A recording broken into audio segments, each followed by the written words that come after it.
Hello guys, this is Jayas sir. ఇంకా ఈరోజు మన ఛానల్లో విషయం ఏంటంటే, నిన్న కొన్ని క్వశ్చన్స్ని సాల్వ్ చేశాం కదా, సో మిగిలిన క్వశ్చన్స్ని ఈరోజు సాల్వ్ చేద్దాం. తెలుసు కదా, క్వశ్చన్స్ ఇంగ్లీష్లోనూ డిస్ప్లే అవుతాయి, తెలుగులోనూ డిస్ప్లే అవుతాయి. ఎందుకంటే తెలుగు మీడియం వాళ్ళు, ఇంగ్లీష్ మీడియం వాళ్ళు ఇద్దరు కూడా గ్రూప్ డి ఎగ్జామ్కి అప్లై చేశారు కాబట్టి.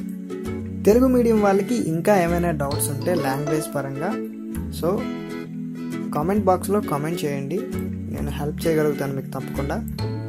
వీడియోని ఎండ్ వరకు చూడండి. ఇంకా ఎవరైనా మన ఛానల్ని సబ్స్క్రైబ్ చేయకపోతే సబ్స్క్రైబ్ చేయండి. ఓకే ఫ్రెండ్స్, 11th క్వశ్చన్ ఏంటంటే, which among the following is the oldest university established in modern India? Okay, కింద ఆప్షన్స్ ఉన్నాయి.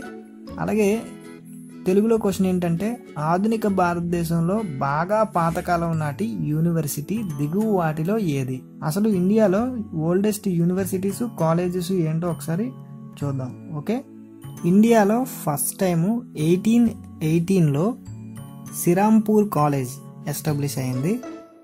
ఓకే, ఇది హౌరా దగ్గర, వెస్ట్ బెంగాల్ దగ్గర ఏర్పడిన కాలేజ్. దీని తర్వాత 1847లో Indian Institute of Technology Roorkee establish అయింది. సో ఐఐటి రూర్కే అనమాట. అలాగే దీని తర్వాత యూనివర్సిటీ ఆఫ్ ముంబై 1857లోను, అదే ఇయర్లో 1857లోనే University of Madras, University of Kolkata కూడా ఎస్టాబ్లిష్ అయ్యాయి అన్నమాట. ఓకే, తర్వాత 1875లో అలీగర్ ముస్లిం యూనివర్సిటీ ఎస్టాబ్లిష్ అయింది. అలాగే దీని తర్వాత అలహాబాద్ యూనివర్సిటీ కూడా ఎస్టాబ్లిష్ అయింది. ఓకే ఫ్రెండ్స్, ఈ 7 ఇన్స్టిట్యూట్స్ కూడా ఇండియాలో ఓల్డెస్ట్ అనమాట.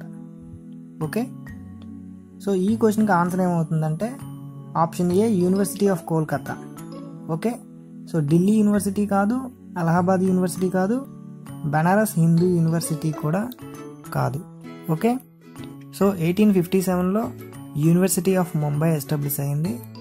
అలాగే మనకి ఫస్ట్ ఎస్టాబ్లిష్ అయిన కాలేజ్ ఏంటంటే శ్రీరాంపూర్ కాలేజ్. ఓకే, 1818లో అది ఏర్పాటు చేయబడింది.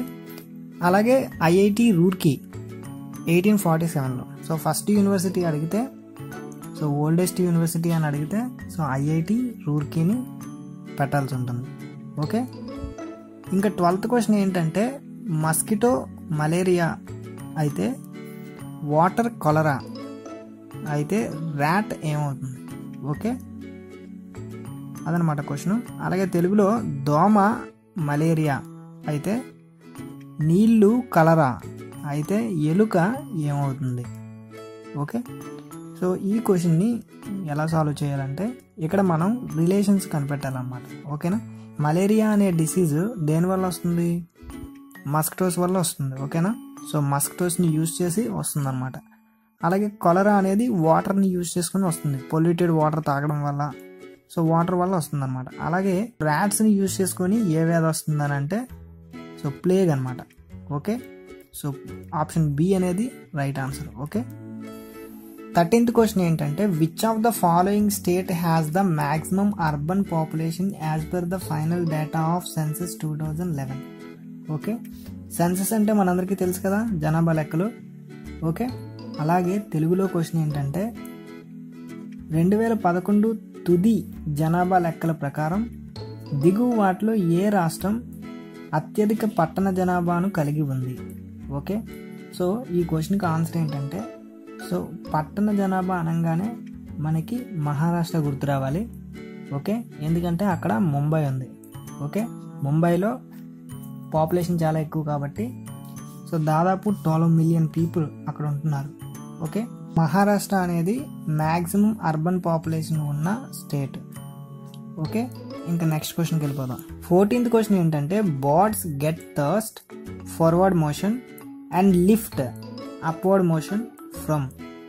ఓకే, సో కింద ఆప్షన్స్ ఉన్నాయి. అలాగే 14th క్వశ్చన్ తెలుగులో ఏంటంటే, పక్షులు దేని వల్ల ముందుకు మరియు పైకి ఎగరగలుగుతాయి? ఓకే, సో ఏంటంటే ఇక్కడ మనకి ఆన్సర్ అనేది క్లియర్గా తెలిసిపోతుంది. ఓకే, ఆప్షన్ బి అనమాట, రెక్కలు కొట్టుకోవడం వల్ల. Okay, so option B flapping of wings. Okay, 15th question ఏంటంటే, the sum of 2 numbers is 45 and their ratio is 7:8. The 2 numbers are ఇంకా తెలుగులో క్వశ్చన్ ఏంటంటే రెండు సంఖ్యలు మొత్తం 45 మరియు వాటి నిష్పత్తి 7:8. ఆ రెండు సంఖ్యలు ఓకే, ఆ రెండు సంఖ్యలు ఏంటని. ఓకే, ఇలాంటి question ALP previous year paper solve చేసినప్పుడు నేను అక్కడ చెప్పాను. సో ఇప్పుడు కూడా ఈ క్వశ్చన్ ఎక్స్ప్లెయిన్ చేస్తాను. ఇంకా ఎవరైనా ఆ వీడియోస్ చూడకపోతే ఆ వీడియోస్ చూడండి. ఓకే, ప్రతి సమ్ని రెండు విధాలుగా చేయొచ్చు.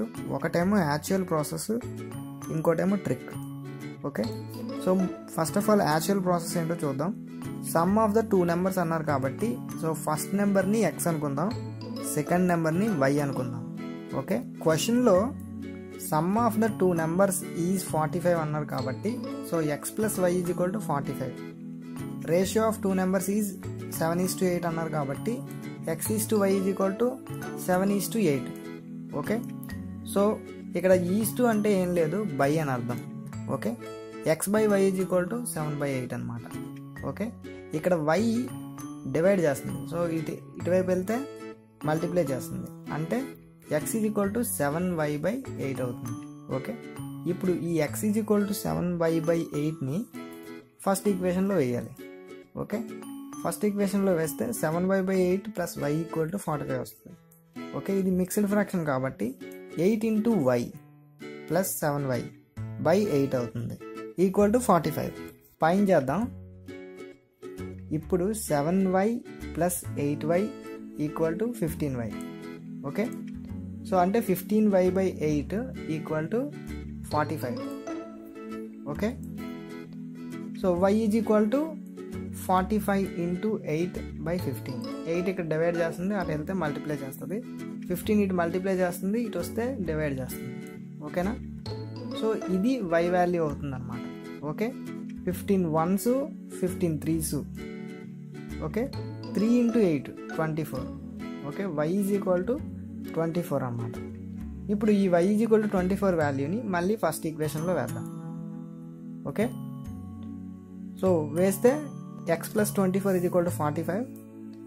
x is equal to 45 - 24, x is equal to 21. Okay, ఇప్పుడు x is equal to 21, y is equal to 24. So A option అవుతుంది? ఆప్షన్ బి అవుతుంది. ఓకే, ఇప్పుడు ట్రిక్ మెథడ్ చూద్దాం. సో ఈ మెథడ్లో 30 సెకండ్స్లోనే ప్రాబ్లం అయిపోతుంది. సో ఇదే ఫార్మేట్లో క్వశ్చన్ ఇస్తే అప్పుడు మీరు ఏం చేయాలంటే 7:8 అంటే 7/8 కదా. సో ఫస్ట్ పైన కింద 1తో మల్టిప్లై చేయండి. ఏమొస్తుంది? 7 × 1 7, 8 × 1 8. ఓకే, సో ఆ రెండింటిని ప్లస్ చేస్తే 15 వచ్చింది. ఈ 15 అనేది 45కి ఈక్వల్ అవ్వాలన్నమాట. ఓకేనా, అలా అయితే అప్పుడు 8 7 అనేవి XYలు అవుతాయి.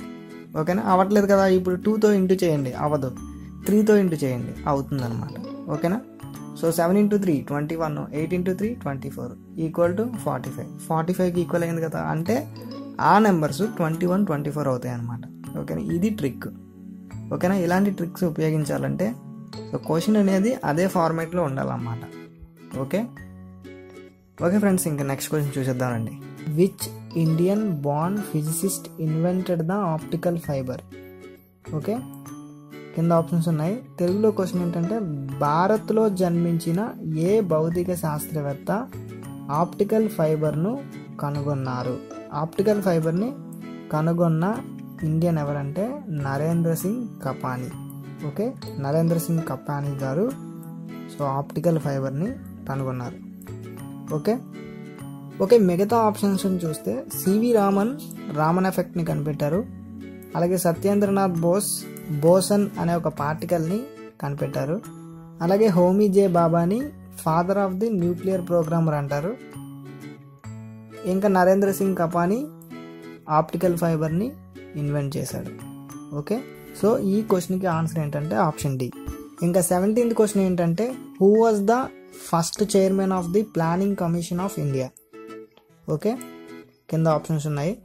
ఇంకా ఈ క్వశ్చన్ తెలుగులో ఏంటంటే భారతదేశం యొక్క ప్రణాళికా సంఘం మొట్టమొదటి అధ్యక్షుడు ఎవరు? Option A Lal Bahadur Shastri, option B Maulana Abdul Kalam Azad, option C Jawaharlal Nehru, option D Vallabhbhai Patel. Okay okay friends, ఈ క్వశ్చన్ చాలా ఇంపార్టెంట్. 15 మార్చ్ 1950లో జవహర్ లాల్ నెహ్రూ అధ్యక్షుడిగా మొట్టమొదటి ప్లానింగ్ కమిషన్ ప్రణాళికా సంఘం స్టార్ట్ అయింది.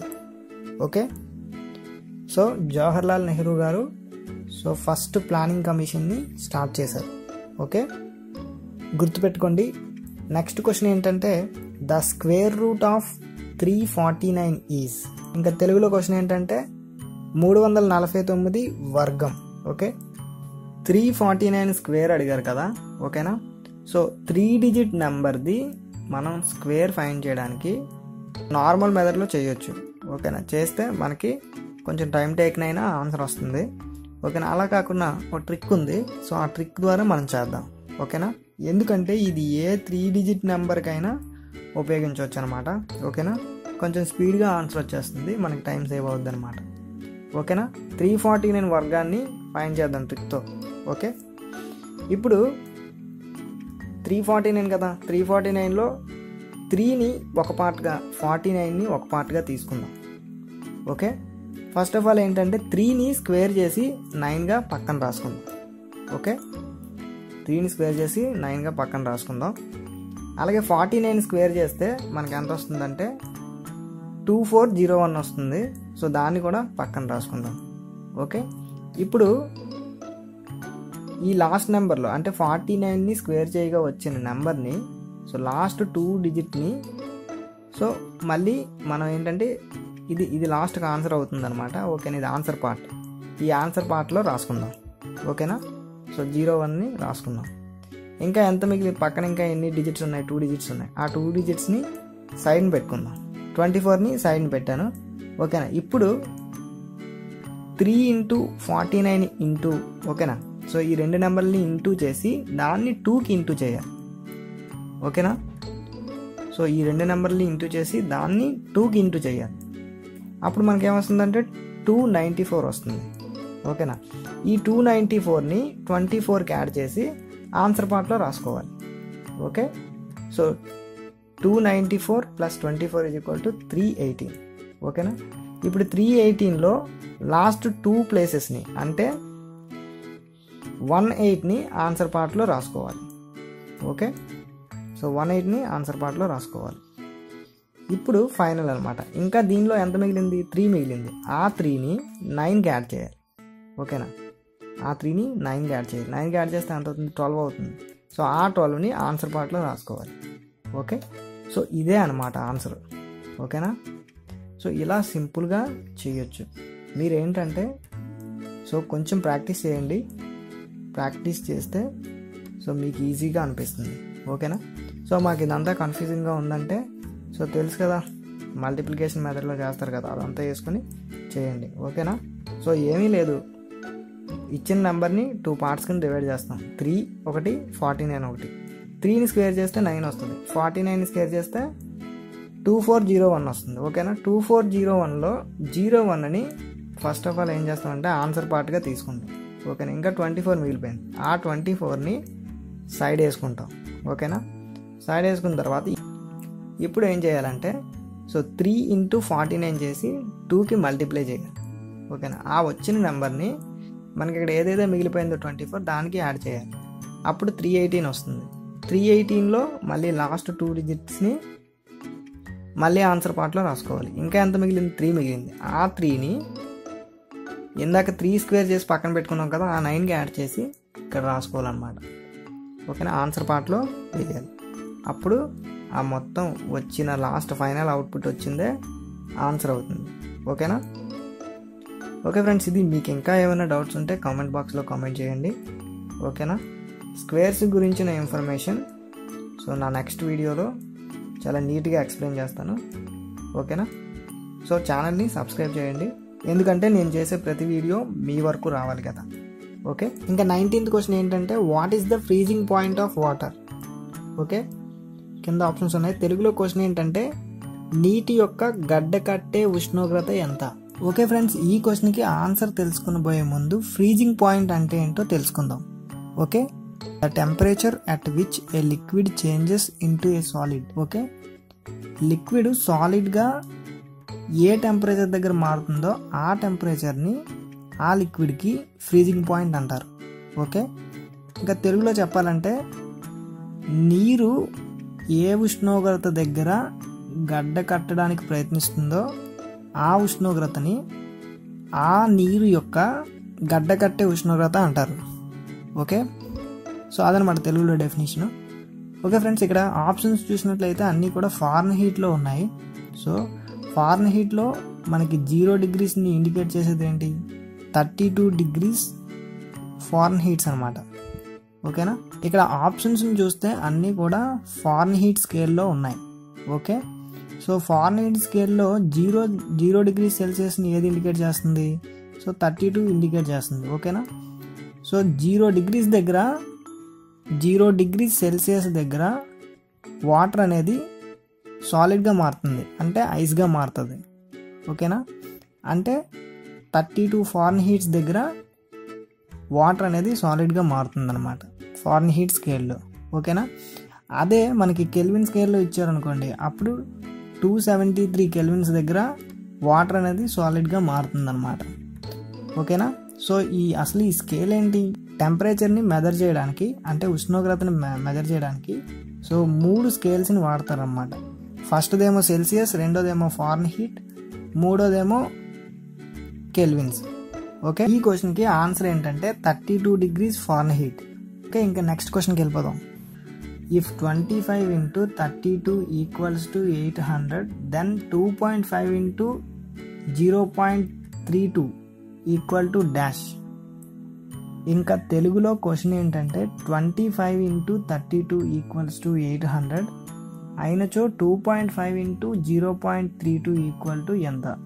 ఓకే, సో ఈ క్వశ్చన్ని కింద సాల్వ్ చేస్తున్నాను చూడండి. 25 into 32 ఈక్వల్స్ టు 800. ఓకే, అలాగే 2.5 into 0.32 ఎంత అవుతుంది అని అన్నారు. ఓకేనా, ఫస్ట్ ఆఫ్ ఆల్ ఏంటంటే పాయింట్స్ ఇచ్చినప్పుడు మీరు పాయింట్స్ని పట్టించుకోకండి. ఓకేనా, సో పాయింట్స్ని పట్టించుకోకుండా వీటిని మల్టిప్లై చేయాలి. ఆల్రెడీ సమ్లో చేసి ఇచ్చారు కాబట్టి సో 800ని ఇక్కడ వేసేస్తాం. ఓకేనా, ఇప్పుడు మనం పాయింట్ని సెట్ చేయాల్సి ఉంటుంది, ఎందుకంటే క్వశ్చన్ డెసిమల్ పాయింట్స్లో ఇచ్చారు కాబట్టి. ఓకేనా, ఇక్కడ 2 places తర్వాత పాయింట్ ఉంది. ఓకేనా, 0.32లో 2 places తర్వాత పాయింట్ ఉంది. 2.5లో 1 place తర్వాత పాయింట్ ఉంది. అంటే ఈ 2 places ఇది ఒక 1 place, అంటే 3 places తర్వాత పాయింట్ పెట్టుకోవాలి. అంటే 0, 0, 8.0. ఓకేనా, సో 3 places తర్వాత పాయింట్ పెట్టి సో అదే ఆన్సర్ అవుతుంది అన్నమాట. ఓకే ఫ్రెండ్స్, నెక్స్ట్ వీడియోలో ఇంకొన్ని క్వశ్చన్స్ని సాల్వ్ చేద్దాం. Please do subscribers. Thank you for watching. Have a nice day.